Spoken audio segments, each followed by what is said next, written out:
Welcome to the Finance Committee meeting of September 14th. Just want to remind everybody that we are on Walpole Cable Live and being recorded, and anything that's in the chat areas will be retained as part of our record. Is that correct, Jim? That's correct. Okay. So to begin, we'll do a roll call. So we have our attendance taken care of. Mark Trudell is here. Denny? Yes. Josette? Yes. Andrew? Yes. Allie? Yes. Susan? Oh, where'd she go? I don't see her on screen. She was switching computers. She's switching computers. We'll come back to Susan. Lisa? Yes. Kathleen? Yes. Lucy? Yes. Brian? Yes. Doug? I got a thumbs up on Doug. Mark? Yes. Jeff? Yes. Steve? Yes. Okay. And we see Susan's camera on, but we don't see her there. But we can begin our meeting. Our first items on the agenda are the capital budget items, 10 through 13. These are traditional fall placeholders for various levels of capital budget. We have general infrastructure, we have public safety, we have anything that's going to be tied to a borrowing article, and streets and drainage. So with that, we'll jump right over to Mr. Fosberg, Capital Budget Chairperson. Thank you, Mr. Chairman. Thank you, Mr. Chairman, and good evening. Good evening. The first note I want to make is that the article numbers were changed since you received the spreadsheet on last Friday. I guess they were numbered articles 4 through 7. They are now articles 10 through 13. Okay. So I would start with Article 10, and this is the request from the Conservation Commission is to maintain and treat Clark's Pond and Turner's Pond.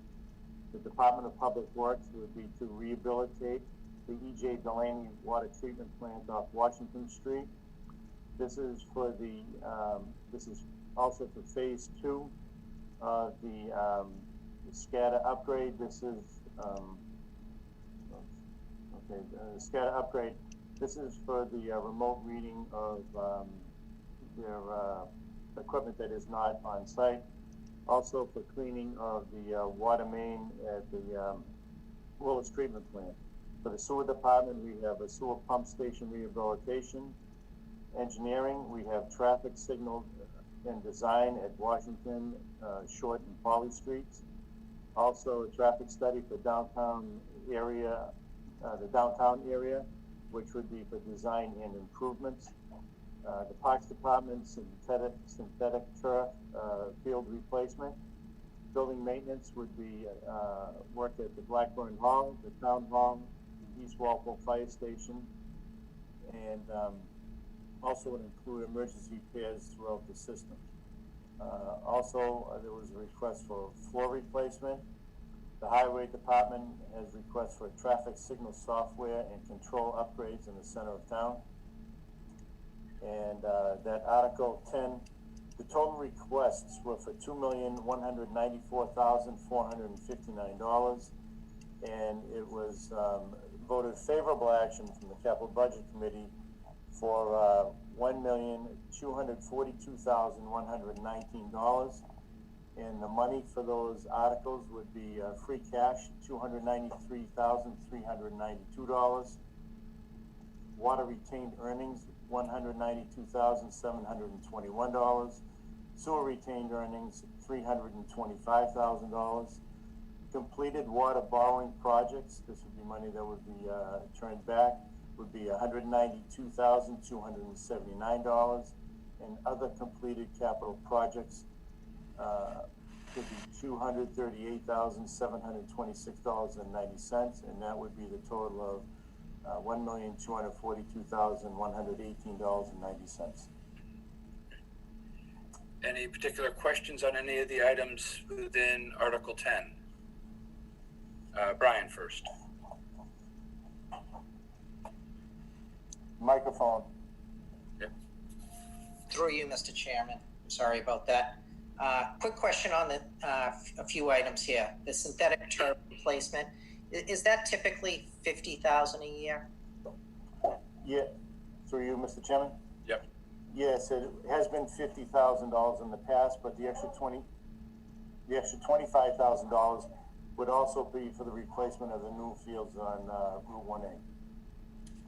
Okay, so will that be moving forward, 75 per year? Is that what the plan is going to be? Yes, that's what we anticipate. Okay, thank you. And as far as the traffic signal software updates in the center, should that be waited on until the downtown traffic study is completed? Is that something I just would hate for us to spend money on something, then we do a study and then it comes back saying something differently? That is not what I understand. This can be reprogrammed. What we have is 10 sets of traffic lights throughout the town that we're responsible for, and 6 of them have been, excuse me, now, are you asking for just a downtown study? Correct. It says control updates in the center, but also you're asking for money for the downtown traffic study. Right. Well, my understanding is that the programming of these lights can be changed to accommodate what the study would, the results of the study. Okay, great, thank you. And then the last question is just the building maintenance. Can you go into any detail of, I know they requested 290,000, but we're only able to grant 189. What is being done? What's not being done that was going to be asked for? Yep. Just 1 second here.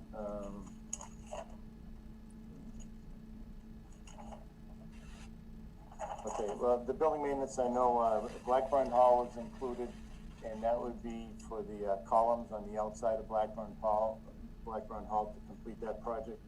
Also, the heating system, the HVAC system at the East Walpole Fire Station needs to be replaced. It's in disrepair.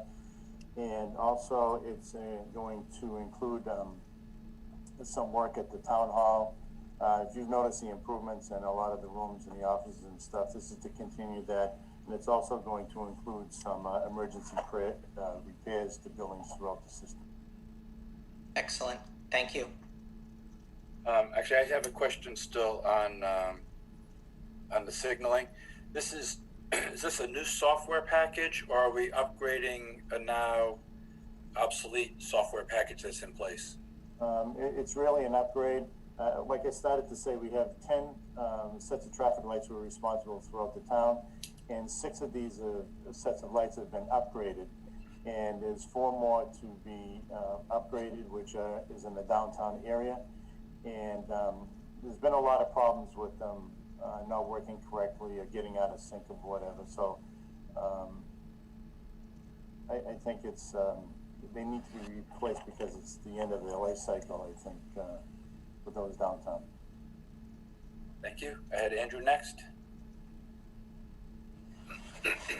Brian's questions answered mine. Thank you. Okay. Actually, I have one looking at the 5-year capital budget. We've got Turner's Pond and Clark's Pond maintenance and treatment, and they look to be basically 1/3 of the value that we're asking for this year. Is this basically we haven't done it recently and we have to do a catch-up, and then we're going to start doing it on a regular basis?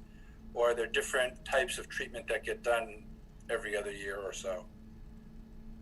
Well, usually these treatments go in 3-year cycles, and the money for each one of these ponds this year is to cover the 3-year cycle. Okay. So I saw it on the rollout, there was basically balanced funding for 3 consecutive years.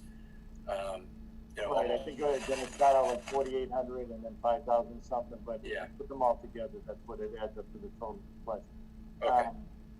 The thing is, if you do a treatment 1 year and you don't follow it up with the other 2 treatments, it's a waste of money and it's not effective. Okay. That's all I had. Anybody else? Allie. Just a quick question. What is the signboard being replaced at the high school? I may have missed that one. The which, I'm sorry, I didn't catch that. The signboard that's being replaced at the high school? I don't think we've gotten to that one yet, right? Different article. Okay. Yep. Are there any other questions on infrastructure improvements? I don't see anybody in the chat. Nobody's raised a hand. I'll entertain a motion for Article 10.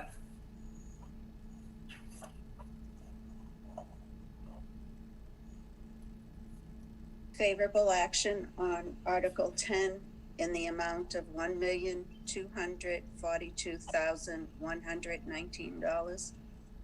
Second. Seconded by Denny. Okay. All righty, let me pull up my voting sheet. Let's see. Denny, Yes. Josette, Yes. Andrew, Yes. Ally, Yes. Susan. You're muted, Susan. Yes. Lisa, Yes. Kathleen, Yes. Yes. Lucy, Brian, Yes. Doug,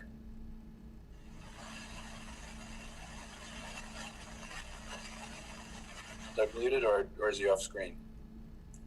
Don't see Doug. Mark, Mark's muted. Mark, you're muted. Sorry, yes. Jeff, Yes. Steve, Yes.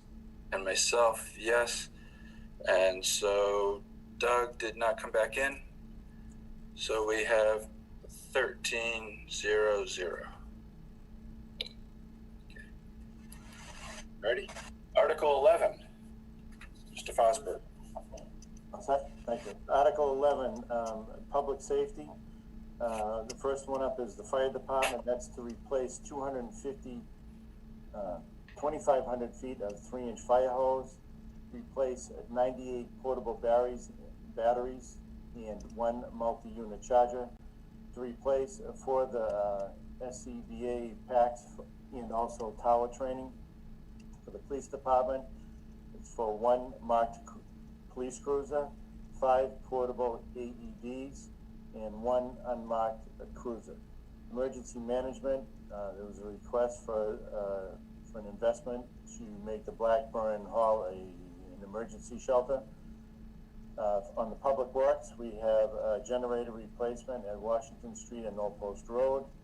We have meter transmitter units. We also, for the sewer department, have a request for meter transmission units. And the parks department is a wood chipper. Vehicle maintenance, we're looking to purchase a new street sweeper.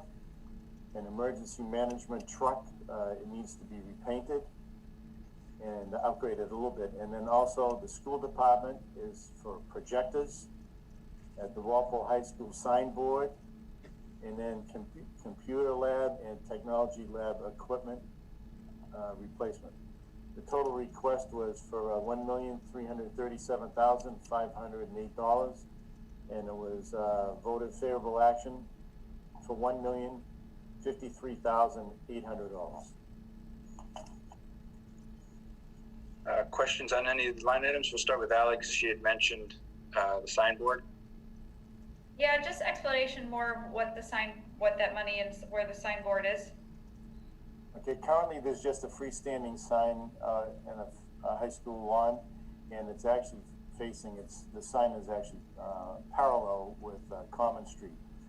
This new sign would be a digital LED sign, something like the one they have on Common Street for the fire station, and it can be remotely programmed. Okay, because I think originally that sign that was out front was class gifts from class and revamped from previous graduating classes. So are they looking to replace it or just have an upgraded sign elsewhere on the property? I think that's going to stay there. Can I refer to Patrick or Jim on that? I think that one's going to stay. That one's going to be, it's going to be a replacement of the sign that's there. So the class gift is being moved or just removed? Whatever the school department does with it, that's on them. Okay. You all set, Ally? Yeah. Okay, Andrew, and then Jeff. I have a few questions about the police and vehicle maintenance capital budgets here for Article 11. I see Chief Carmichael on the call. So under the police department's budget for this year, it says unmarked / soft cruiser, and in the 5-year plan, it has for next year, so not this year, but next year, an unmarked unit. So I'm just wondering, what's the difference between an unmarked / soft cruiser and an unmarked unit? Well, the soft cruiser is really like for mostly undercover work, and it's not so noticeably, and it doesn't stand out. And we are now not told, and we don't want to publicize what type vehicle this is going to be, but that's all taken care of with the police department and the town administrator. No, that sounds great, and it makes a lot of sense to have to publicize that. But and then the unmarked, so the unmarked / soft cruiser is that, and then what's the unmarked unit? That's for the following year.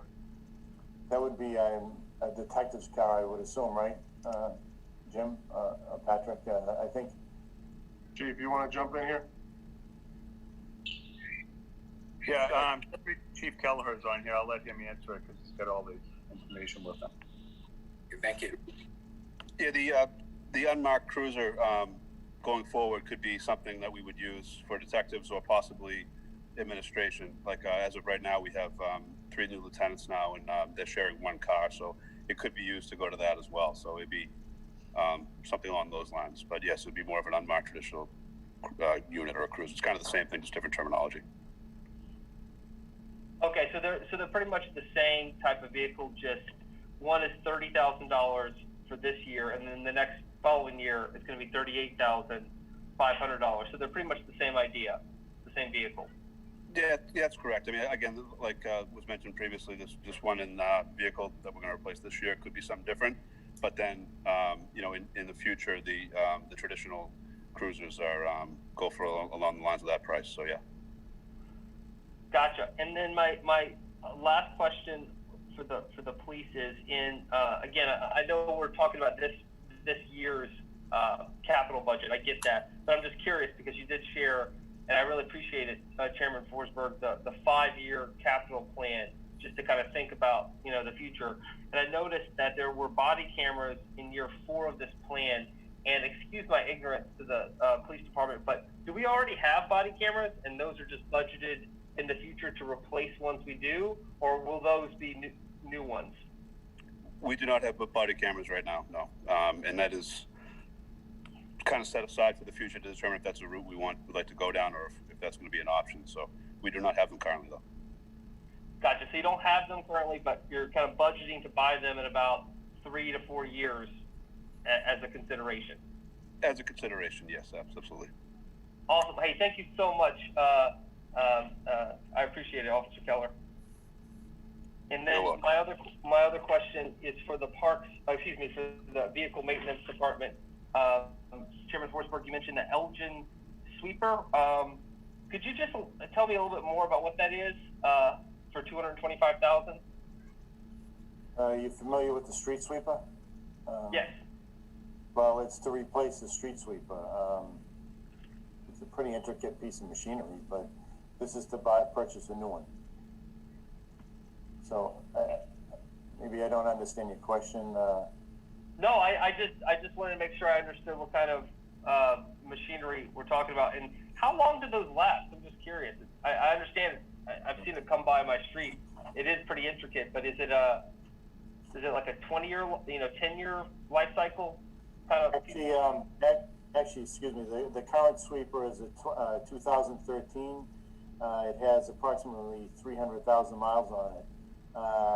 The current vehicle has actually experienced numerous breakdowns lately, and According to the MS4 management, stormwater management programs, we are required to sweep all of our streets in town twice a year.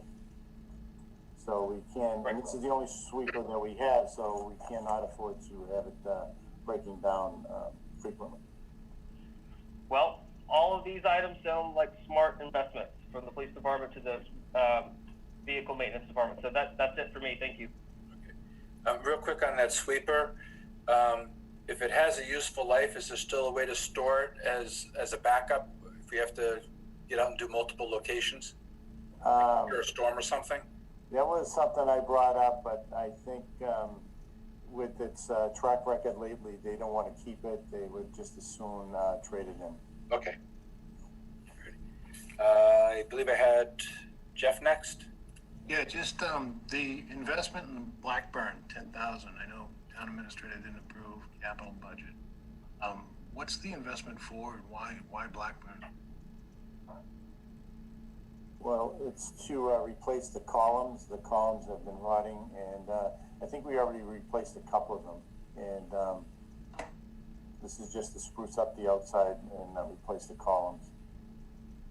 And then back to the school sign. Are we talking about the Walpole High School sign from the class of 1992? The one that's out front there now? Yeah. Yes. The one that says Walpole High School, home of the rebels? Yes.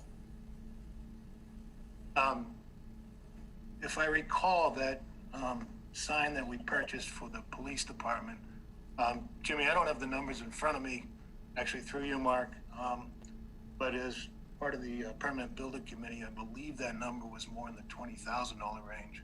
If I could, we actually put them right in direct contact with the same exact sign company and got a quote. This one is more than the one that was we did at the police station, because this one, they're proposing it to be double-sided. Pat, do you remember the number? Was it 40 or 60, or maybe Rich or Chief? Yeah, for the police station project, Jeff, it was around the $50,000 price range, and that included a lot of electrical work, bringing electrical out to that strip on Common Street. So this is consistent with what the police department spent on the sign for the new station. So this will include all wiring back into the building, the programming software and so forth? Yeah, that's right. After speaking with Mike Frischett, this includes all the electrical work needed. Okay, so they do have a sizable run trying to get back into that building with both power and communication. Okay. Mark, my concern is the decision that the school committee made regarding the mascot name. You know, it really laid out that no public funds would be used to rebrand. And if we're replacing that sign, we're doing that. The amount of $60,000. Understood. Okay.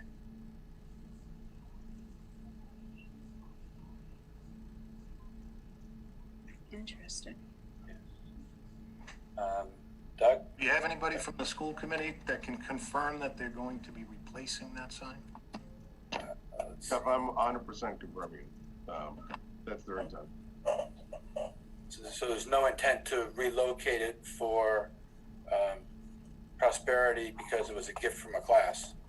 I honestly don't know what they're doing. All that was proposed to me was we're going to take that sign, put it there, the digital sign, and go from there. One of the main reasons they were proposing to do this was to help to use it as a message board. You know, we have some people who are without cable, and especially nowadays with the situation we're all dealing with, the more information we can get out there, the better. So I can't say what they're going to do with it, but I know that this current sign that's there, that brick sign that says Home of the Rebels, that would be replacing that right there. Okay. Denny? Jim or whoever, do we know when this request was made? Was this made a while ago and has been in the works for years, or is this a recent request since the school committee decided to change the name? It was a request that was submitted this summer. Prior to that, it wasn't on it was submitted this summer. I can't recall if it was on last year's 5-year plan. Does anyone know? I don't believe it was. I don't recall it either in the past. Thank you. And I would just point out that the funding source for this is the cable funds. It's not coming through as a free cash flow block.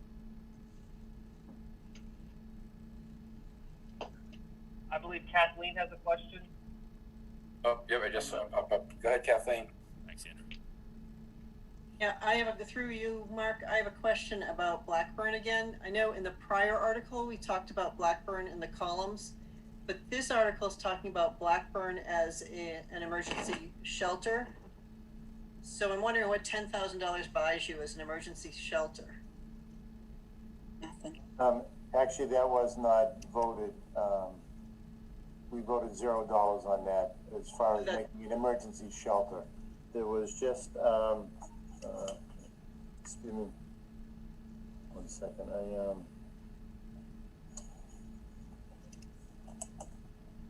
okay, Patrick, excuse me, through you, Mr. Chairman. Patrick, do you have a breakdown on the money right there for the, for Blackburn? Sorry, for Article 10? 11. 11. As an upgrading for an emergency shelter. So that was a request from the Emergency Management Director, Roger Turner, for the $10,000. That was just for incidental expenses related to turning the building into an emergency shelter. I think it's part of Jim's balancing act. It wasn't something he recommended when we were building the new buildings, particularly the senior center. We had those buildings in mind that they could serve a role in emergency management. So as far as, I mean, you'll see some of Jim's recommendations come down to the dollar. So as far as $10,000, I think he's here. I'm sure he can speak to that, but I think he felt that $10,000 could be better used elsewhere. So requested but not funded. That's correct. Yeah. And Mark, if I could, I was distracted. I was looking back at last year's town meeting to answer Danny's questions. It wasn't on the 5-year plan. Was not. Was not. Okay. Was not. Yep, Denny. So, Jim, just explain our options here, because I'm opposed to that expense line item of the 60,000, but I don't want to hold everything else up. So what you can do, and we haven't done it for a while, but from what I recall, the reason we have another whole column there is if the finance committee proposes, to take the board off there, you guys can specify your request. So I can just go down the list and I'll show what you're funding and what you're not funding. So it'll change the bottom line. But if it's your intent to go along with the rest of the recommendations, so I guess for myself and Patrick, to make it cleaner on paper, I would say if you're going to make a motion for favorable action on Article, I forget what number this is. 11, with the exception of the digital signboard or whatever else you may. So I'll make it work, but I just want you to specify what you want out of it. Sure. So we would do a motion for favorable action for the dollar amount less 60,000 by deleting that signboard at the high school. Yeah. Wonderful. I'll do some math here while we continue to talk. Okay. Besides the signboard, is there any other, I guess? Any other concerns or Andrew? I have a question. So this money that's being spent on the Walpole High School signboard replacement for $60,000, as Jim Johnson mentioned, it's coming out of the cable fund. So tell us, Jim, I'm sorry to belabor this issue, but how much money is in the cable fund and what are the restrictions on using it? Is it just related to like electronics and communications? It's related, it's broad, but I can't go out and buy a truck with it. I can use it on technology-based communication equipment for the most part. The signboard fits into it, so does the projectors that are there now. Last time I checked, it was just about, I feel like it was like a little bit less than $1.2 million. Jody, does that sound about right? Yes, I think it's 1.2. You're right. Okay. So it's very, I can only use it on certain things, and this fit into that. And if you didn't use this money, it's just going to sit in that account. But we could use it to buy more Chromebooks and other things that are needed during this COVID phase to help with the education that is sorely suffering from all of the current COVID money system. is actually covering, the schools are covering the cost for the Chromebooks out of one of our COVID accounts. So that's one of the good things with COVID. We're able to buy more technology and charge it off to that.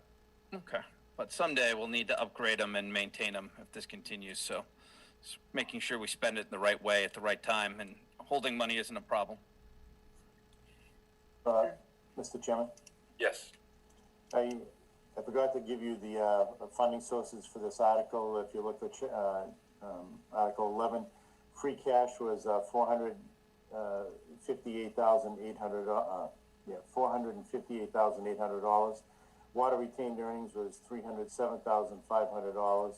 Sewer retained earnings was $82,500, and the cable funds were $205,000, and that came to $65,000 for the projectors, and the $60,000 for the sign, and it was $80,000 for the computer and tech labs, and that totals $205,000. Okay. From the cable fund. Fund. Yes, Brian. And then Mark. For you, Mr. Chairman, just if I see that Chief Bailey is on the call, I'm just curious what tower training consists of.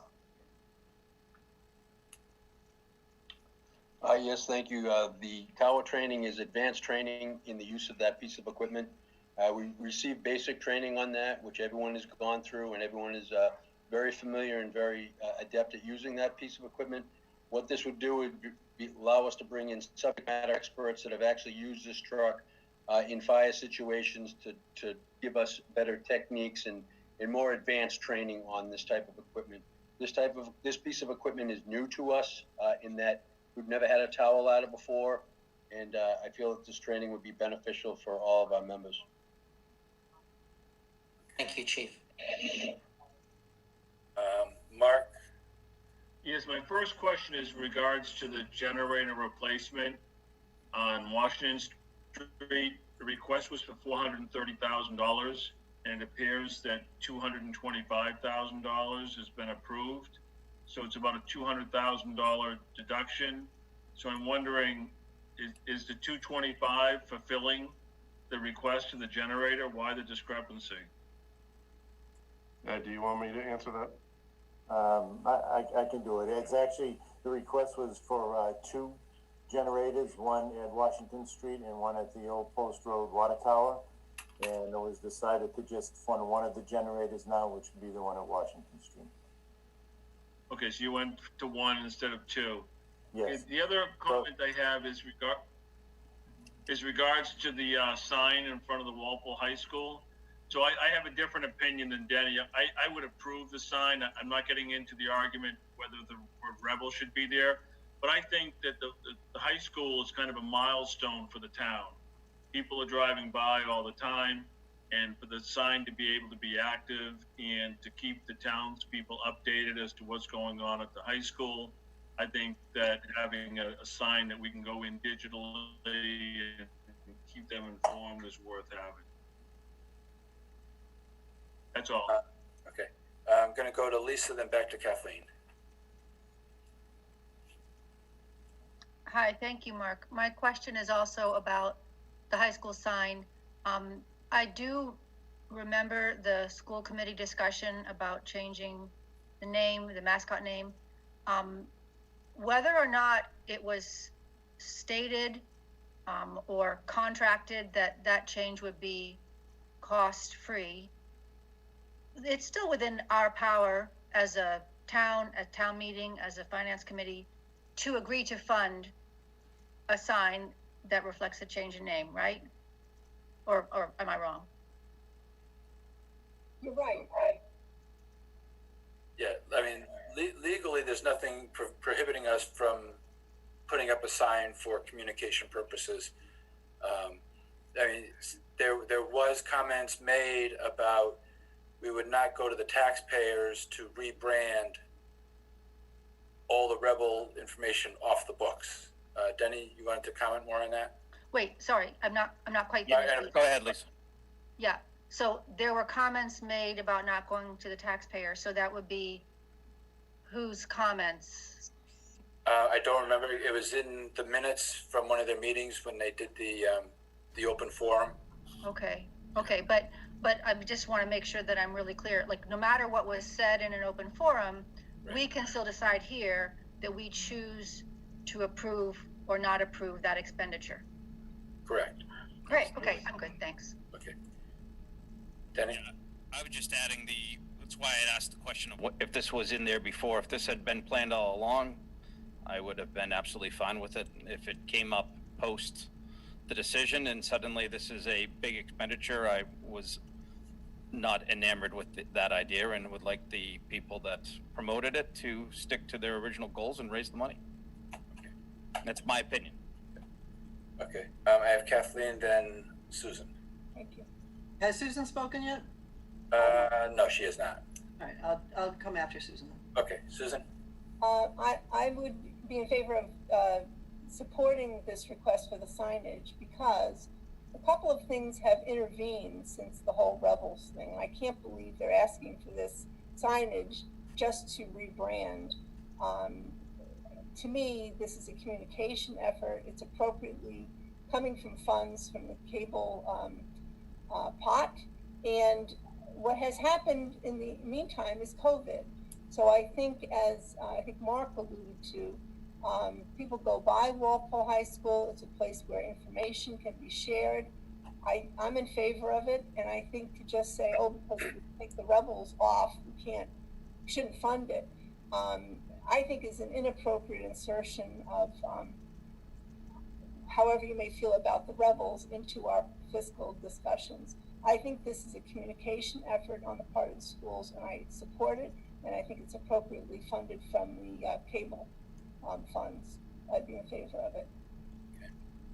Kathleen? So this is why I'm so smart to let Susan go ahead of me, because that's basically what I wanted to say. I had 2 points. One is it's a different functionality. It's not just identifying the school, it's giving information, and COVID has driven that. I don't think we can hold ground sacred just because there was a Rebel sign there before. We can't ever use that space now for something new and improved. So I would agree with Susan. The other thing I was going to ask about, though, was projectors. Given the COVID situation, I imagine these projectors are really important now if they're document projectors. Can you just, through you, Mark, to Mr. Forsberg, perhaps, can you tell me what was requested and what was approved in the difference in price there? Yeah, just one second. So I know there was, just bear with me 1 second.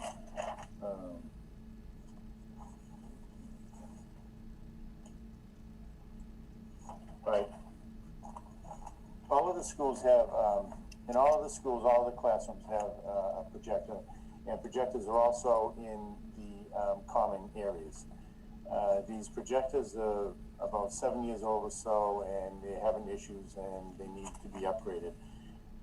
We did ask that question in the capital budget interview, and I don't think we got a definitive answer, but I'm pretty sure that they can be used for the remote learning. I don't know, do we have anybody from the school here? Patrick, excuse me, Mr. Chairman. Yeah, go ahead. Patrick, you want to elaborate on that? Because I don't see anybody from the school committee in our participants. Yeah, it would help. I mean, so without anybody from the school department here, it would help in terms of remote learning and, just for making instruction easier for people at home, people in the classroom to follow. So, yeah, it would assist the teachers in the classrooms as far as, their responsibilities and trying to provide instruction during a COVID era. So, Mark, if I can, through you back to Patrick, sure. Perhaps. So I don't know, it was reduced, and I'm just wondering what we're missing. I would have thought that would be a key thing if we're going to do synchronous learning at some point. Mr. Chairman? Go ahead. Actually, there are a total of 250 projectors in the system, And when they asked for the 120,000, that would have replaced approximately half of them, 125 of them. But town administration has recommended that we spend the 65,000 and buy a fourth of them. So instead of a 2-year replacement, it's been spread out over a 4-year replacement for all 250 projectors. And Kathleen, my reasoning behind that is the same kind of reasoning I had behind the some of the water articles and some of the water items here. You know, I want to see us phase this in. I know they can't do it all in 1 year, especially given this year. So I recommended to see it phased in, and I just didn't want to deplete the cable account too much. That was my reasoning behind it. And they didn't scream too hard about it, I guess. My understanding, they were fine with it. Okay, thank you. Mr. Chairman, if you don't mind, I can add one more thing. Sure. In our minutes, it also said priority would be to replace the non-functioning projectors. These projectors do not have cameras and cannot be used for live streaming and virtual learning. So the new cameras would be an upgrade to what we have now. Okay. I know I had something in there someplace. Yeah. Ally, did you have your hand up before I called on you or after I called on you? I'm good. Nope. You're good now. Okay. All right. Any other questions on Article 11? Jeff? I mean, I don't want to belabor the point. For me, it's not a rebel name. Keep the rebel name. It's really, based on the comments that the school committee made. And I'm all in favor of a brand new sign, digital, to get messages and notifications out there. But there's plenty of real estate at the front of that school. Place another sign. Yeah, my biggest objection is that you're potentially throwing away a class gift and not repurposing it or relocating it so that the alumni can still appreciate what they gave back to the school. But that would be for us to address with the school department, which is not represented here tonight. So, Ally? Mark, quick thing, that sign has been, it was a class gift and it has been refabbed before, based on the changing of taking out the swords, which I think were originally on it. So I very much, believe that a communication sign, a digital communication sign is of great need and can be utilized, but just completely taking away the class gift at the front of the school. Yeah, I'm not going to vote no. It's just that I will send an email off to the school department saying, hey, if you have any way of preserving the class gift in some form, please do it, even if it's not at the front of the school, but so that the alumni can still be recognized. Andrew. I'm just going to relay you some information because we don't have any representative from the schools, either the school administration or the school committee. I did the unusual thing. I texted a school committee member, Carrie Denizio, about this, and she texted back and agreed to let me share this live. She said that in their mind, there was no connection. That I'm going to quote her, the old stone slab would have been gone anyway. Its removal is not the reason for the purchase of the electric sign. And so I know we should follow up with Superintendent Bridget Goff, and we should follow up with Nancy Gallivan, the school committee chair, to corroborate or elaborate on that. But to me, it was just a point of clarification, maybe worth relaying through text message from Carrie Denizio, that in their mind it was just it's not about replacing this old sign that says "Home of the Rebels." It's just a new electronic sign. Okay. There being no real other new discussion on this topic for Article 11, does someone wish to put forward a motion? I'll make a motion for favorable action on Article 11. As stated for the $1,053,800? Yes. Okay.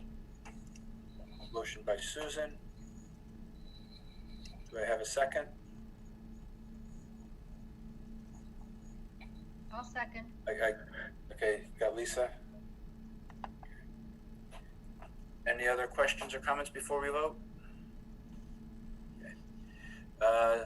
Denny? No. Josette? No. Andrew, Yes. Ally, Yes. Susan, Yes. Lisa, Yes. Kathleen. You're muted, Kathleen. Yes. Lucy, No. no. Brian, No. Doug. I see Doug shaking his head no. Yeah. His audio's not working. Okay. Mark, Yes. Jeff, No. Steve, Yes. myself, yes. 1, 2, 3, 4, 5, 6, 7, 8 yeses, 6 noes. The motion carries. All right. Thank you for your input, people. Article 12, street and drain improvements. Article 12, this is a request to resurface and repair various parking lots, resurface sidewalks, MS storm management program, and hot fiber crack sealing. And also to pave streets, numerous streets throughout town according to the pavement management program. Article 12, the total request was for $1,619,618, and capital budget recommended $1,314,618. Questions on street and drainage improvements? Brian. Through you, Mark, just wondering which parking lots you're referring to. There would be 2 parking lots on the plan for this year, the municipal lot behind the town hall. So it'd be between Stone Field and the rear of the businesses, and also for the Old Post Road School. So you're doing the bigger municipal lot, not the one directly adjacent to town hall. It's the fields and the commercial area. Correct. Okay. Is through you to Jim, is that going to generate a restriping plan that will increase parking?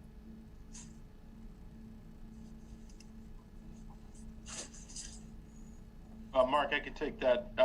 Yeah, as far as we're concerned, we think, having worked with some of the engineers on the fire station project, we think that there's a possibility we could fit some more parking spaces in there.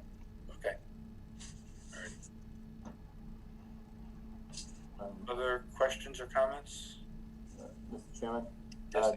The funding for that would be free cash $540,000, and then Chapter 90 money, which would be $774,618. Okay. Kathleen? I had a question just through you to Ed, I guess. Yep. The resurfacing of sidewalks. Can you just talk a little bit about what we're doing with the sidewalks that made that number go way down? Well, just because it was a borrowing article, no, was that, excuse me one second. That's the free cash number. That was free cash, so that's just how the numbers worked out. And Jim, you can speak to the budget on that. Kathleen, it kind of comes down to making the numbers work. I'd love to stretch it out even further, but I'm trying to be pretty conservative, just with the extra money in stabilization this year. I know we all understand why I'm worried about that, so. Sure. I just didn't know if you had a 4-year plan or a 10-year plan or. They do have, we actually have gotten away from doing sidewalks in, we just started adding them back onto the capital plan last year. Once Rick got in as the DPW director, he really took a look at it and reevaluated the way we do it. We barely did it, only if absolutely necessary in the past. And he's kind of come up with the plan along with Carl and engineering to start to re-up that program. So, Rick, I know you're on. Am I missing anything on that one? Nope, you covered it all. Once again, this is resurfacing existing sidewalks. We're not looking to add additional sidewalks for purposes of access to downtown or to school areas, are we? or is there a potential to do that in the future? Rick, I'll let you answer that one. This is strictly repair and rehabilitation of our existing sidewalks. Okay, but is there a plan to look to add sidewalks in the future so that there's greater access to downtown or greater access to school locations? We're thinking once we get the, as part of the traffic study that's gonna be done in the center, I believe that'll be a portion of that project may look at that, Mark. Okay, thank you.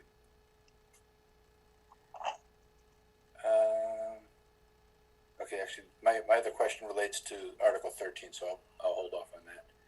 Other questions? Kathleen, we got your question already, right? Okay, because I saw your question pop up here, but we already called on you. Okay. No other questions? Do we have a motion? Motion for a favorable action for Article 12 in the amount of, sorry, gotta get my numbers here. $774,618. From capital, from chapter 90, and then also the 540 from free cash? Exactly. Okay. For a total of $1,314,618. Sorry, yeah, I said that backwards. Sorry, reading the wrong lines. That's right. We got it covered. Second. And that was Kathleen who seconded. Any other questions or comments? No. Okay. Let's see. Denny, Yes. Josette, Yes.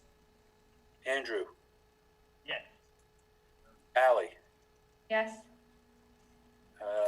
Susan, Yes. Lisa, Yes. Kathleen, Yes. Lucy, Yes. Brian, Yes. Doug. I see a thumbs up. Okay. Mark, Yes. Jeff, Yes. Steve, Yes.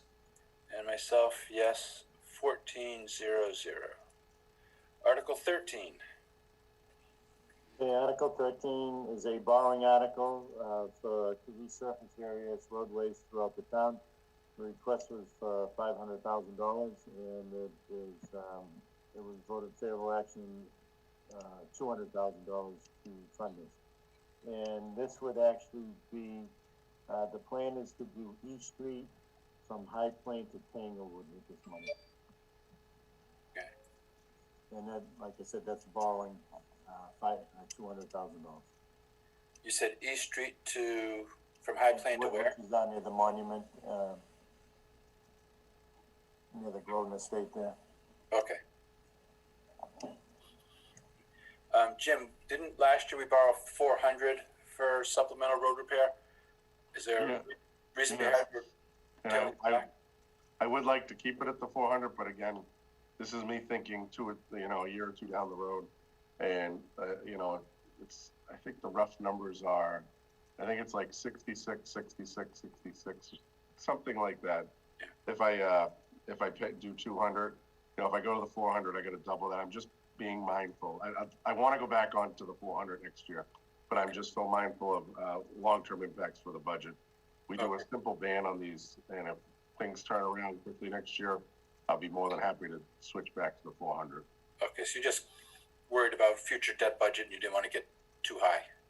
Okay. Yeah, just the budget in general, and I know this is going to impact our debt budget, next year, because we're going to have to figure out a budget for it when we approve it now. Alrighty. Other questions? Do I have a motion? Motion for favorable action on Article 13. For $200,000 from borrowing? Exactly. Thank you, sir. Yeah. Second it. Second by Brian. Okay. Okay. Article 13, favorable action. Denny, Yes. Josette, Yes. Andrew, Yes. Ally, Yes. Susan, Yes. Lisa, Yes. Kathleen, Yes. Lucy, Yes. Brian, Yes. Doug. That's another thumbs up? Okay. Mark, Yes. Jeff, Yes. Steve, Yes. and myself, yes. 14-0-0. Thank you, Ed. Thank you. Good night. Jim's got some stuff to work on to get ready for Thursday's meeting. I know we've sent a bunch of emails back and forth from members with regards to items on the agenda, so I'm going to let Jim go. And, Thanks, Paul. all right, and we Have a will good night. move forward with citizens petitions. Okay. At this point, I'd like to welcome Mr. Pila, who has citizens petitions, Articles 27, 28, and 29. I believe we'll just take them in order. We'll start with number 27. Mr. Pila. Mr. Chairman, and thank you, members of Walpole FinCom. I appreciate the opportunity for you to allow me to appear this evening to present the three articles, 27, 28, and 29, which I believe are ways in which there can be more accountability and transparency between our local government and the taxpayers of Walpole. Earlier, hopefully you received them, I sent each of you an email with some attachments. One is the commentary that I'm going through this evening, but there were also two spreadsheets, both borrowing items and non-borrowing items that were provided to me by Jim Johnson, albeit it was back last November. So some of the numbers may be different. The other two, the other attachment, a PDF, shows a comparison between the Norfolk County Pension Fund and the state pension fund. And I'll get into that when we get to that particular article. But those are the items that each of you should have. So I did not receive any such thing. who was that? Is that Joseph? At 7 o'clock. It was like 7:08. Okay. That's why. Oh, okay. I had capital budget prior to this meeting, so I haven't. Came in after the meeting started, Joseph. Yeah, we were ready. Okay. right?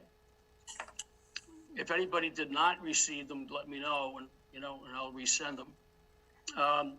So, what is it that I would like to accomplish with these articles? One is to limit unnecessary spending, increase efficiencies, and obviously save taxpayer dollars. I think it's all of our responsibilities, more you than I, because I no longer am an RTM, and I will not be joining you this October. But having been an RTM for 6 years, I came to appreciate many of the issues that the town, FinCom, personnel, capital budget, Board of Selectmen, school committee, the issues that they deal with on a day in and day out basis.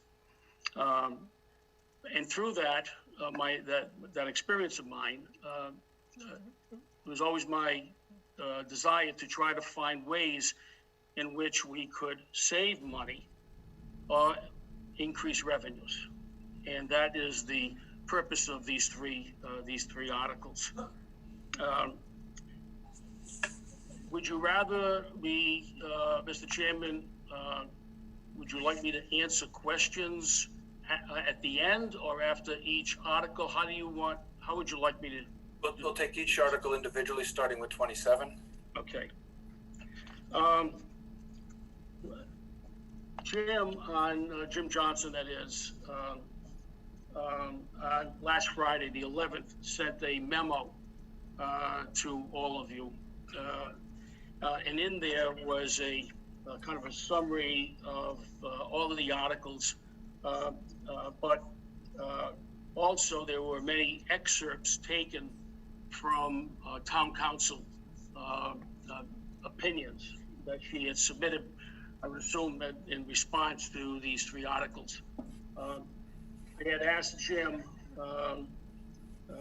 if he could send me the entire email exchange so that the excerpts from town council, if those were her actual opinions, or were they parts of opinions, sections of opinions. So I'm not sure if this was her complete summary of her opinions. It's my understanding from my correspondence with town council that Jim sent her the articles as they show on the sheet here, and she inserted her comments directly into the document. Okay. So these would be her complete her complete recommendations and opinions. Yes. Thank you, Mr. Chairman. Article 27 speaks to at what point is it fair and right and to have voters decide on certain large capital projects. We know that in the past, when town meeting voted in favor of a capital project, for example, the proposed, at the time, the proposed police and fire stations on Robin Road, or police station on Robin Road. When it went to town, to the voters, they voted against it, and those proposals went down. Again, the intent of this article is to draw a line at some point where the decision is made solely by town meeting and the Board of Selectmen, and that the final decision should be up to the voters. So that is the intent of Article 27. We've had multiple projects, the senior center, the police station, the fire, the public works garage, et cetera, the library. And there are more major projects that are on the horizon. It is my opinion that the voters should be able to weigh in on whether or not large sums of money should be expended. So I know that town council mentioned something, her opinion was that this was something that would need to go through the state legislature. I don't understand the rationale for that. I don't believe that the state legislature should be dictating how people in a community decide to or not to spend tax dollars.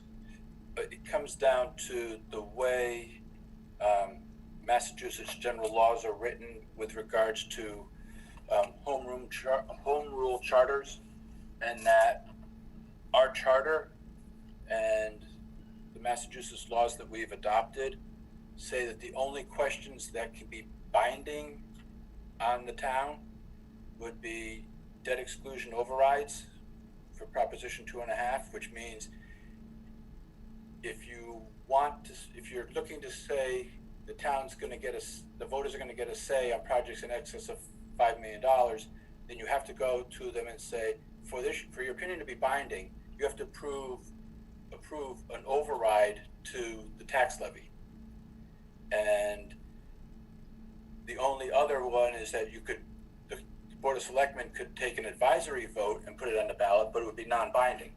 So if they turn around at town meeting in May and say, we want to go forward with a $5.5 million project, town meeting approves it, and then it goes to the voters and it's, $500 votes difference, yay or nay, Board of Selectmen can still ignore the voters and go forward. Or if it's massively against it, then maybe the Board of Selectmen would change their mind about moving forward on the project. But it would be a non-binding.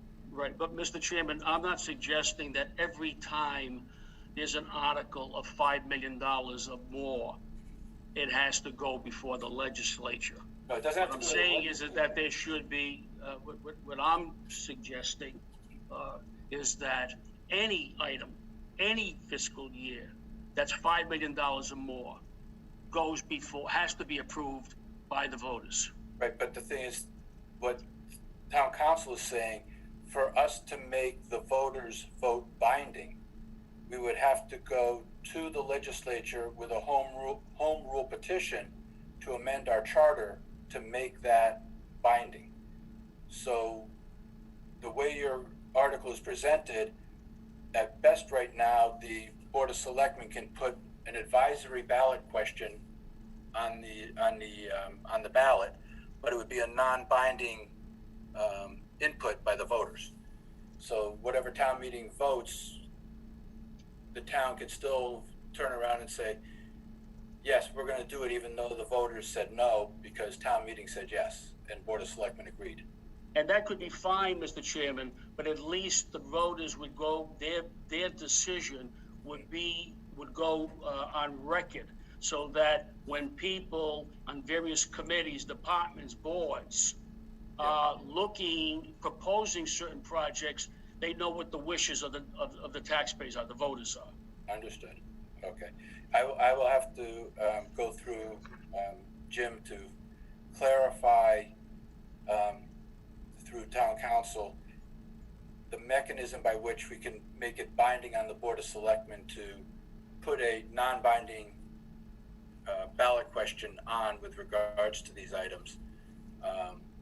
But in the form that it is now, it's my opinion that it would probably need to be referred back to committee so you could bring it forward again with more detail as to how you make the requirement binding on the Board of Selectmen to consult with the voters and the mechanism to do that.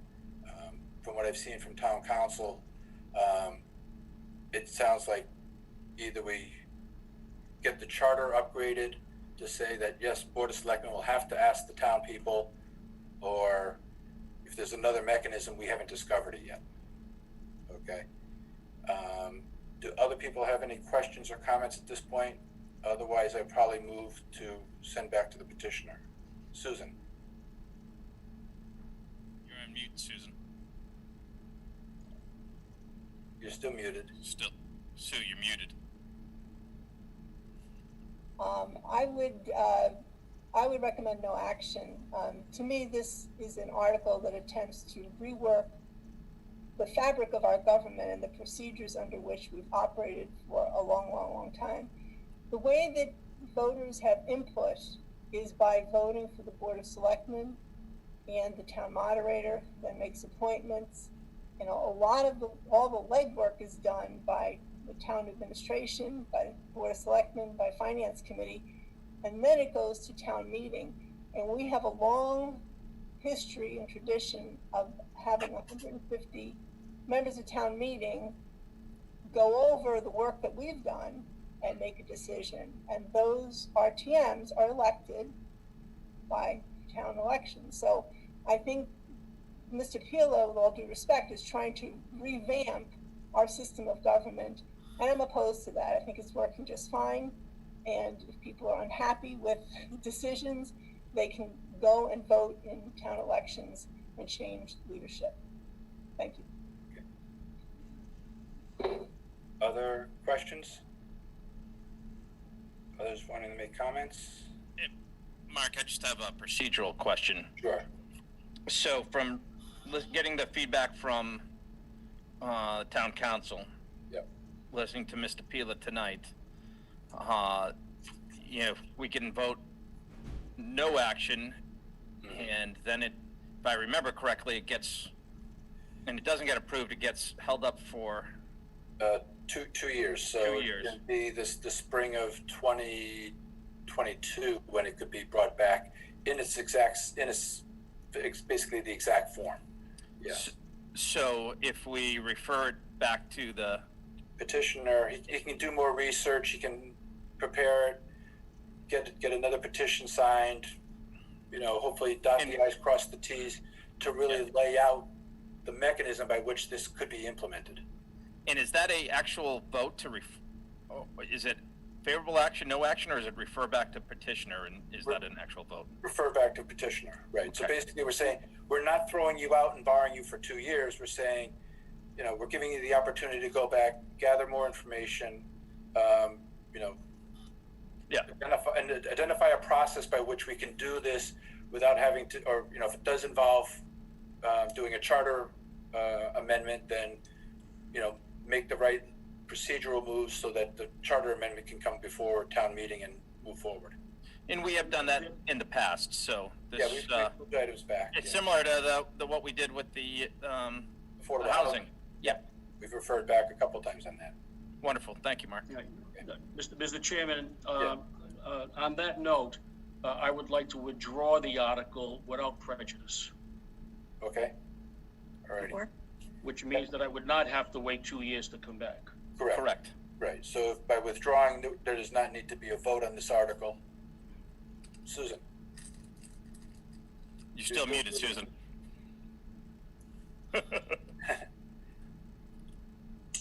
Still muted. There you go. I made a motion for no action. So if it's seconded, then we should vote on that. If it's not seconded, we move on, I guess. Did anybody second Susan's motion? I didn't hear one. I didn't hear it. Okay. I didn't think you had actually put the motion forward, Susan. I thought you said you were going to, and that's when I asked the procedural question. My apologies for. Okay, now I would move for no action on this article because I think it's a revamping of our system of government. I'm opposed to it. Mr. Chairman, excuse me, did Ms. Lawson make a motion or just make a statement? It was not seconded before you withdrew your article. So I'm going to accept your withdrawal, and I will clarify with town administration that your withdrawal is proper, and that you will not be damaged by the motions here. Thank you, Mr. Chairman. You're welcome. Alrighty. Article 28. 28. Yes. In the email that I sent you all, there were 2 spreadsheets. And again, this was information that was provided to me by Jim Johnson last November. And what I did was I reformatted it. It's the exact same information, but I reformatted it, formatted it, and by year as to the age of some of these items. And for the non-borrowing spreadsheet, there are items that date back to 2009. When you look at these projects, the money that was voted on, specific amounts, there is almost $8 million that hasn't been spent. And so this was one of the reasons for this particular article.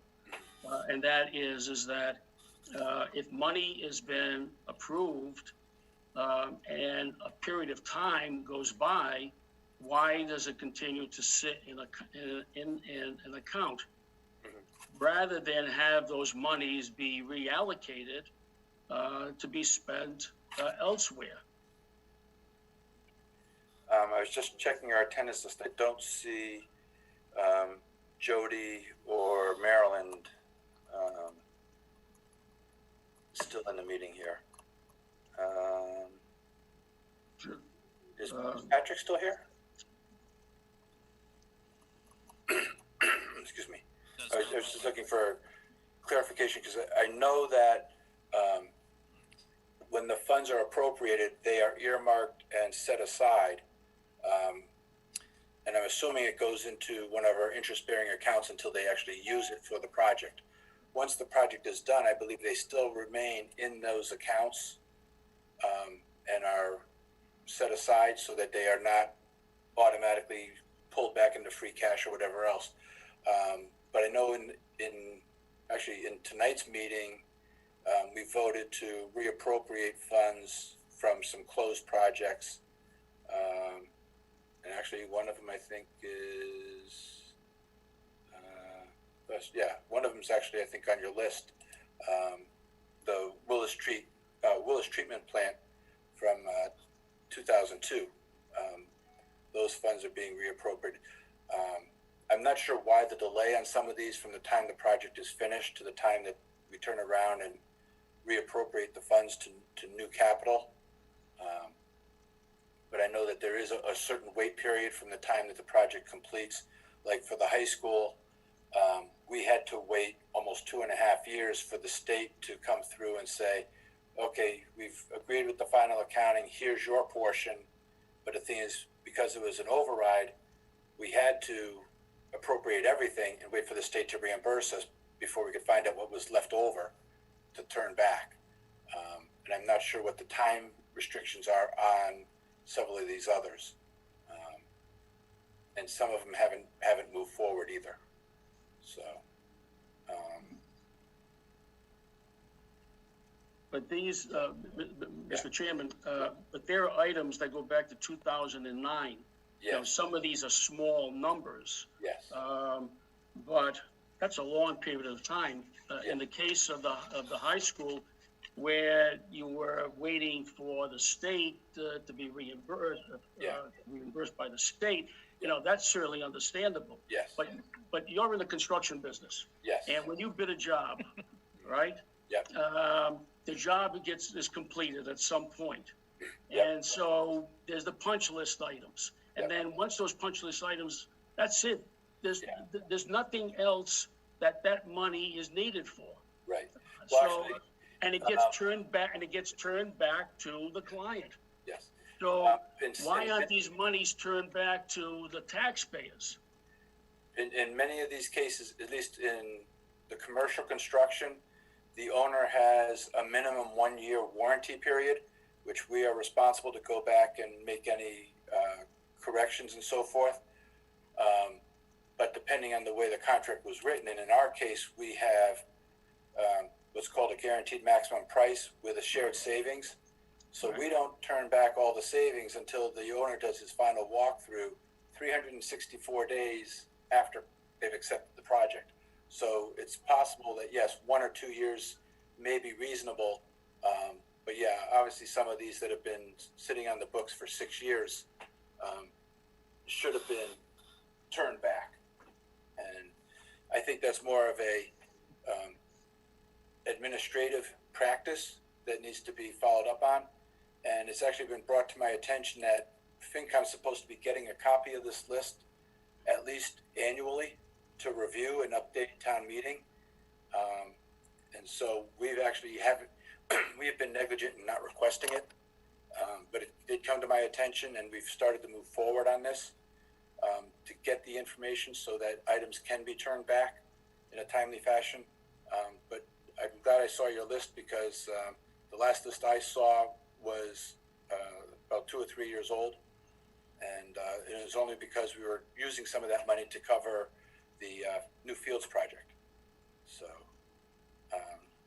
procedurally wise, I don't know if it actually requires an article at the town meeting to make this happen, because the charter requires town administration to present to FinCom. FinCom just has to step up and make sure we get the report and report to town meeting where things stand. Again, one of the reasons, Mr. Chairman, for this is that, say that there's a capital project, $4 million, addition to the middle school or something. If there is $1 million, $2 million, $1.5 million sitting in all of these accounts, instead of going to the taxpayers for the $4 million, if you have $1.5 million, you only need to go to the taxpayers for $2.5 million. Yes. Denny? So I think I'm confused here, which doesn't take too much effort to confuse me. So let's take an example. Let's take the fire station, and the town allocated certain money. We were going to borrow money. We used money from free cash. We had other things set aside, and it got approved to build the fire station. Is this a good example? Sure. Yeah. All right, and let's keep it simple here. It's $10 million budgeted and approved to do it. They build the fire station, everything's done, and the punch list is done. It's a year later, and it cost us $9 million. So there's $1 million left over. Is this the situation that we're talking about? Yep. Yes. So that $1 million comes back. It's just, you want it done within 30 days? Is that what you're asking for in this? No, what I'm saying is, yes, I said either once you have a certificate of occupancy, if it's a brick and mortar situation, or some reasonable period of time, the project is completed. Anything that had to do with that building is done. Yeah. So why is that money just sitting there? And what kind of an account? If it's in an interest-bearing account, where is it in? Nothing against Walpole Cooperative, but is it in Walpole Cooperative getting less than 0.5% interest? Shouldn't that money then go into become free cash and then available for the next project? Again, I'm not as well versed on some of these things as the members of the FinCom. Because I know certain monies that are allocated, that with that excess monies can't just be moved to anything. They're limited on where they can go and all the government rules that apply. So I guess the part that I'm not understanding on this is, I think other than the 30-day requirement, this is how this happens now. It's just could happen a little bit more efficiently and faster and do some other things, or at least there could be more details, put out to the public as to why money stays in funds longer and approved. I know some of it is because it's been allocated and it sits there and we're trying to find another project that we can use it for. It just doesn't go out to free cash at the end, if I remember correctly. Yeah.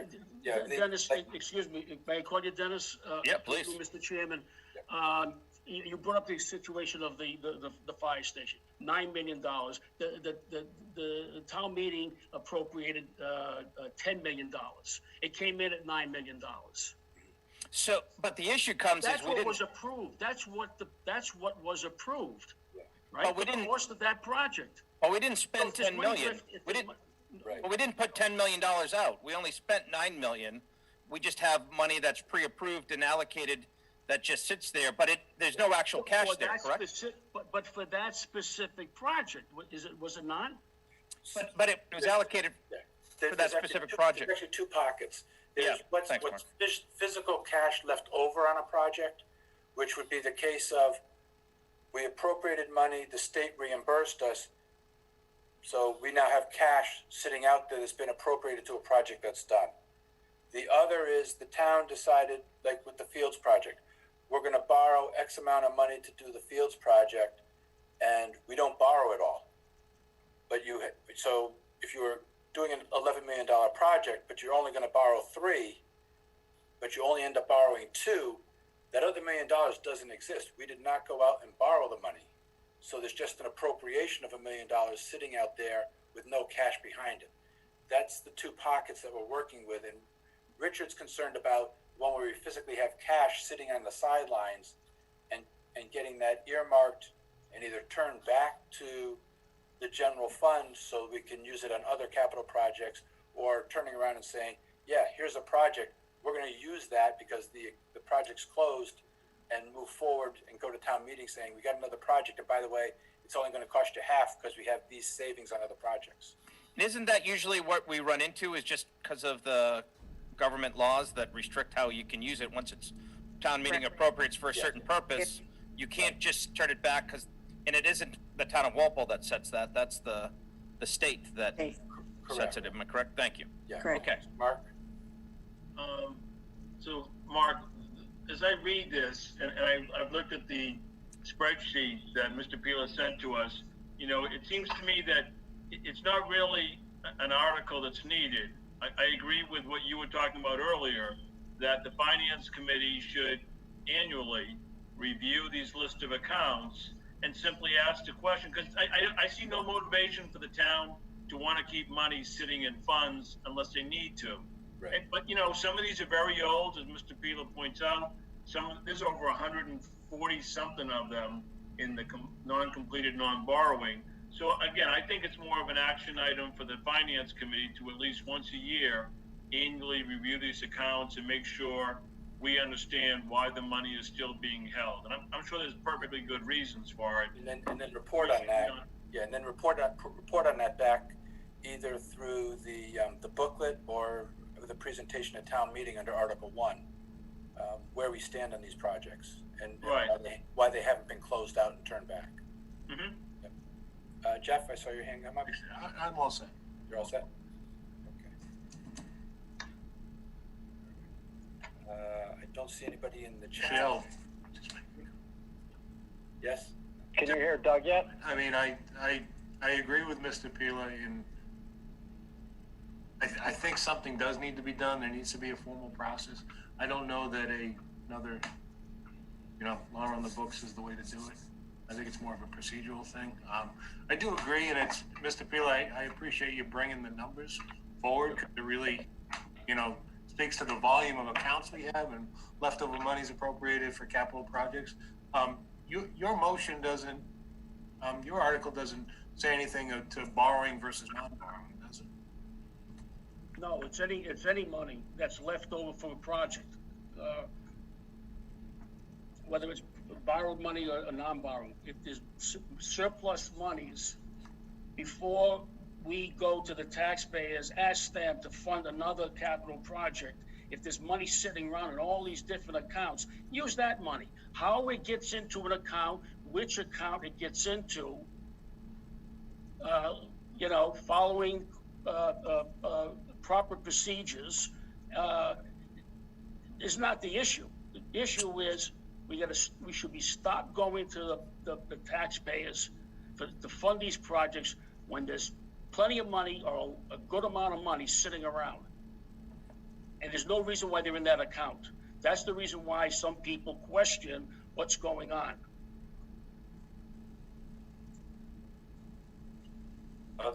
Denny? So, yeah, I agree with Jeff. I like the concept here. I don't know if it does what it's, having sat enough on Finance Committee for over the years in asking similar type questions or thinking similar things and finding out the procedural process, these funds can't be used here because this project was for this and not that, and fine lines. I don't know if this solves what needs to be done, but it's a good concept and a good idea. I just don't think this does what we can do under state law, not just in the town. And we just need to find a way to do it and address it better, which is what you raised, Mark. So yeah, okay. I don't see any other hands up or anything. So does anybody want to put forward a motion On that note, Mr. Chairman, yes. I would like to withdraw the article without prejudice. Alrighty. Article 28 is withdrawn. Okay. Article 29. Okay. Look at the extra sleep everyone's going to get at town meeting with fewer articles. Gotcha. Alrighty. Yeah, and this one's a little more tricky, number 29, because it's actually two separate proposals. And it should have been two articles. It should have been. Yeah. But it's more important to bring these things up and shed light on them. Yeah. And if there is any of the attachments that I include in my email, the PDF showing the difference between the returns generated from the Norfolk County pension fund versus the state. Yeah. This is significant. And this is something where it's not like, are you against the fields? Or are you for the fields? Are you against the new high school? Are you for a new high school? Gotcha. This is not that time. This is investing taxpayer dollars where it gets the highest returns, so you don't have to every single year go to the max proposition 2.5, right? Yep. This is newfound money. Yep. That's there, that's not collecting the returns that the people should be getting. Mm-hmm. Yep. Okay. I did go to the link that you sent with regards to Mass Prim, and I read their organization trust document. Yeah. The way it does fall into guidelines that it would be an option for a community, but what it does state that it says for anything other than state employee pensions and teacher pensions, the petitioning community has to set up their own board, pension board, that would set guidelines and do administrative procedures that the Prim group will not do for you. So they will manage the investments based on the input from the local pension board. So we would have to create in Walpole a pension board that may or may not be paid and may or may not have the expertise of how best we want to have our pension invested, and then instruct Prim how to invest it. Or you can buy their blanket package, but you still have to do all your own administration of membership, enrollment, contributions, and so forth. So there will be an additional cost level to the town by going to the state pension plan, where Norfolk County already covers all that under state statute. And we don't know the delta yet as to what that cost would be. So with regards to the pension side, once again, I think it's something to be investigated. I would refer it back to committee because there really wasn't enough that I could track down in 3 days on the website to say I'm comfortable saying we know what apples to apples is. We know what Norfolk does. We kind of know what the state, what this Mass Prim does. But to really know where the cost breakdown would be, it's beneficial to go to the state versus Norfolk County. It needs more research. So on this one, it's basically, I would split this article in two, and I would refer back to committee on the pension because I think it does have potential. And with regards to the health and dental plans, that is something that is outside of the purview of town meeting. It's the Board of Selectmen setting up a negotiating team and talking to the unions and the employees and coming up with, through collective bargaining, an effective way to provide health care. And we've moved healthcare administrators 3 times in 16 years. And the last one saved us over $200,000 in the first year and saved us, I think, $400,000 last year because of the way the plan was laid out, going back, checking membership to equal membership levels. We saved $400,000 last year on the health plan. And the other thing too is when you go to the state's health plan, you are in a nearly one size fits all, and it doesn't necessarily work for the demographics of our community, based on age dispersions and so forth. But once again, it's board of select board and union negotiations that determine how the health plans get administered and what plans they choose. So with that said, other questions and comments from Finance Committee?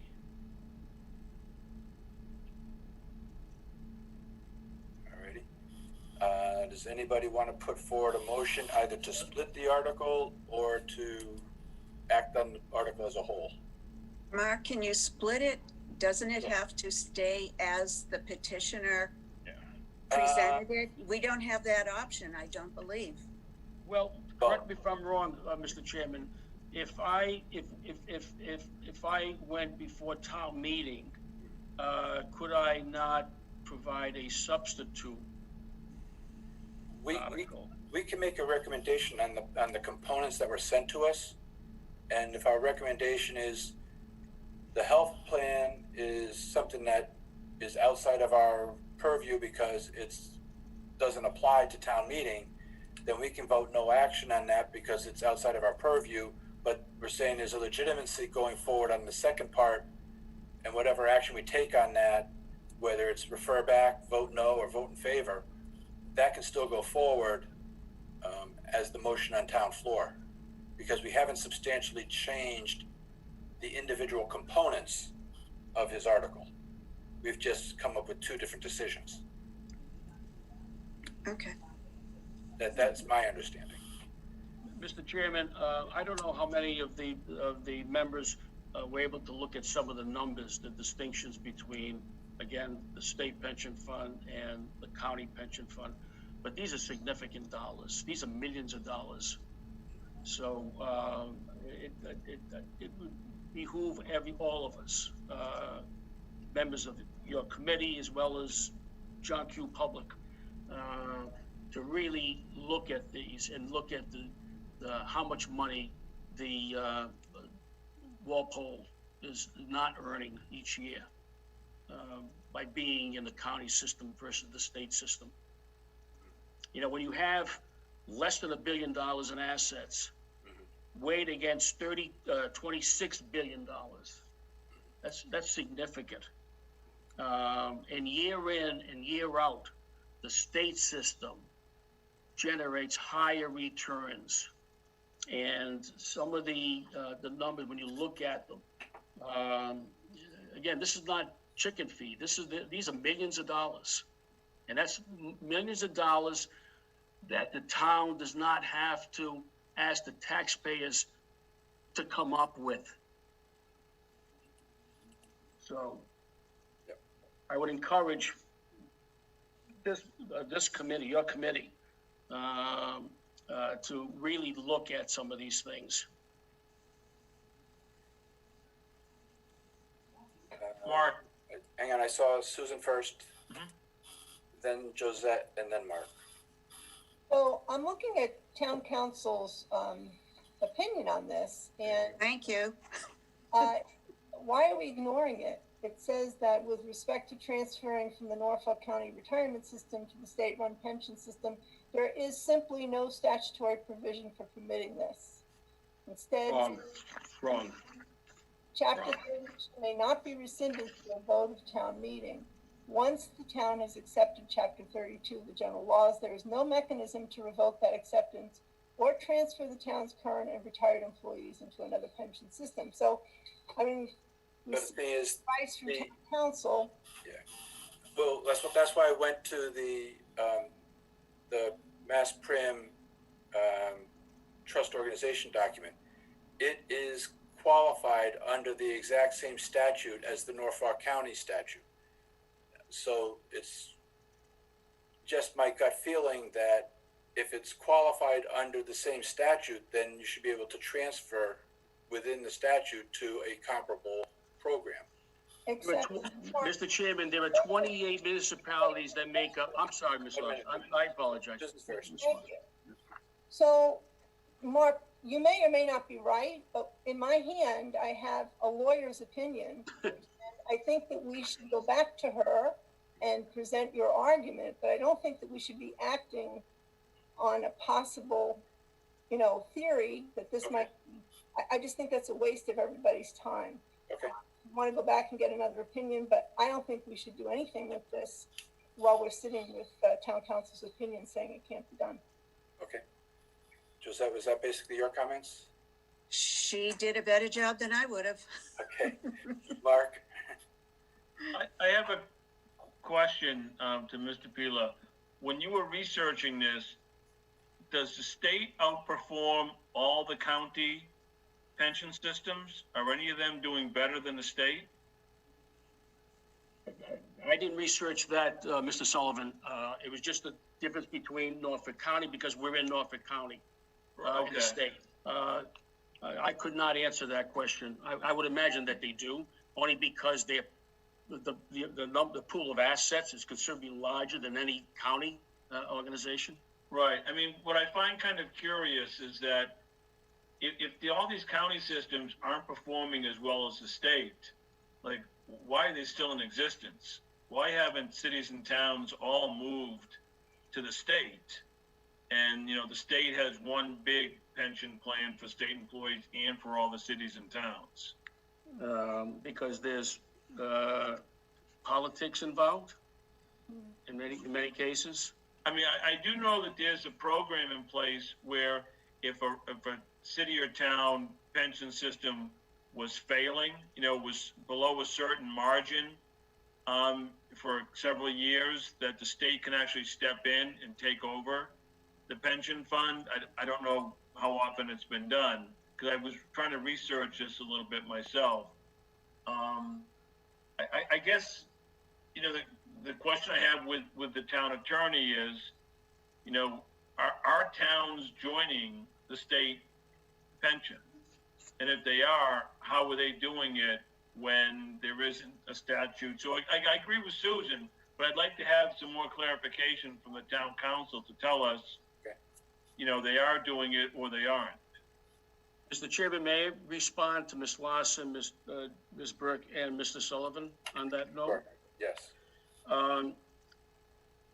There are a lot of opinions in the document that we all received from Jim Johnson, stating from town council. This is one council's opinion. It's not necessarily fact or law. So there are a number of towns. There are 28 municipalities in that comprise Norfolk County. Only 19 are totally in the county system. There you have, and this is in one of the documents that I sent, you have Dedham, Milton, Needham. They're in the state system. Then you have participatory, towns that are participatory with the state. And they include Braintree, Brookline, Norfolk, Norwood, Quincy, Wellesley, and Weymouth. So if those towns were able to opt out, if Walpole wanted to, it should be able to as well. Mark, if I could just finish my comment. So sure. Looking at the document that Mr. Pila provided to us, and I understand the council's opinion, I mean, is this as simple as someone calling up Deborah Goldberg, the state treasurer, and asking, gee, can a town, if it chooses, join the state pension system? You know, and she says, yes, you can, or no, you can't. I mean, I know it sounds overly simplistic, but I'm just wondering, has anyone actually called the state and said, can we do this? Yeah. Actually, I got Brian, Denny, then Susan, and back to Josette. Through you, Mark, to Mr. Peeler. When Ms. Lawson was asking about council's thoughts on the document that we have, you said, no, that's not possible. Do you have other documentation from someone that says it is possible, or is that just your thought? No, I don't think, Mr. Bain, that I said exactly what you just said. What I said was, this is one attorney's opinion. I am sure that if you asked 10 attorneys, they may give you 10 different answers. They may give you 10 same answers, but just because we have town council giving an opinion doesn't mean that's it. That's gospel. No, I understand that. That's my point. That's my point. Do you have another attorney or another council's input?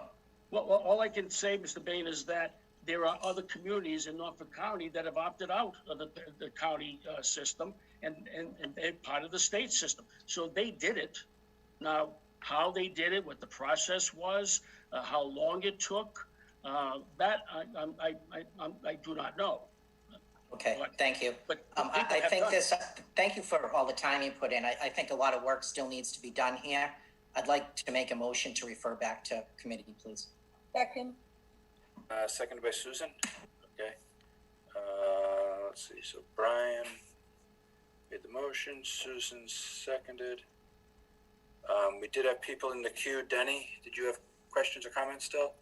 This kind of fits in the line. I just say I think it's a good move to refer it back because based on what we have at tonight's meeting, I have one opinion from the town council, and unless I had something to counter it, that was relevant, I would have to vote against it. So I think taking more time to get this right, if it is the right answer, is what needs to be done now. So, okay, thank you.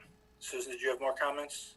Yeah, I just wanted to say that with respect to, it's just one opinion, but this is our town council, and I think the proper way to approach this when we have a legal question is to seek advice, and then if we have contrary information, go back and present it to her, because we don't operate just by going out on a street corner and seeing if there's any lawyer in Massachusetts that has an opinion that we like better. It's just not how we operate.